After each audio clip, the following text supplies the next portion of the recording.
I received an email from Cindy today, who is a very accomplished triathlete, but is frustrated that when she's in the pool using a swim kickboard, she struggles because when she starts to kick, she physically goes backwards in the pool. She asked me if I would elaborate as to why that is happening. No matter what your sport of choice is, what we refer to as joint mobility. It doesn't matter if it's wrist, elbow, knees, ankles. You want to make sure that you've got good range of motion specific to the sport that you're interested in, but understanding that cross training could sometimes create a lot of frustrations. Let me elaborate.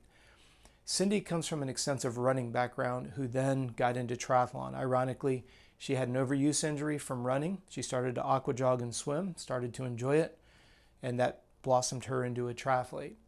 But stop and think about when you run. Think about how rigid the ankle has to become because of all of the pounding and the stabilization that the ankle has to go through to load and unload that body weight every time your foot touches the ground. So the good news is you have very, very strong ankles, which means when you're running, the risk of rolling your ankle is kept to a minimum. Now let's move over to the frustration of being on a kickboard. When you're on a kickboard and you're pointing your toes down away from you, that's called plantar flexion. That lack of mobility, because the muscles are so thick, the tendons and ligaments are so thick, it doesn't allow the foot to completely point down. So literally, when she's laying on her belly, because she cannot point her feet towards the end of the pool, her feet are at almost a 90-degree angle, probably about 45 to 48 degrees to be specific. Well, now what happens is instead of the toes pointing away and becoming a flipper, because of that 45, 48 degree angle, it actually becomes a situation that when she kicks, she actually goes backwards.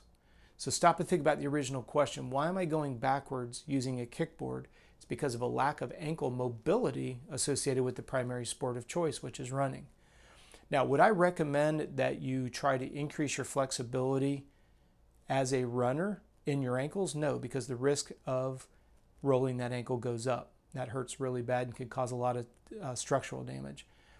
If you were going to be exclusively a swimmer and you needed to rely on a 6 or a 12 beat kick, then yes, you need to work on that flexibility, dorsiflex and plantar flex. You've got to be able to have that mobility specific to the sport of choice.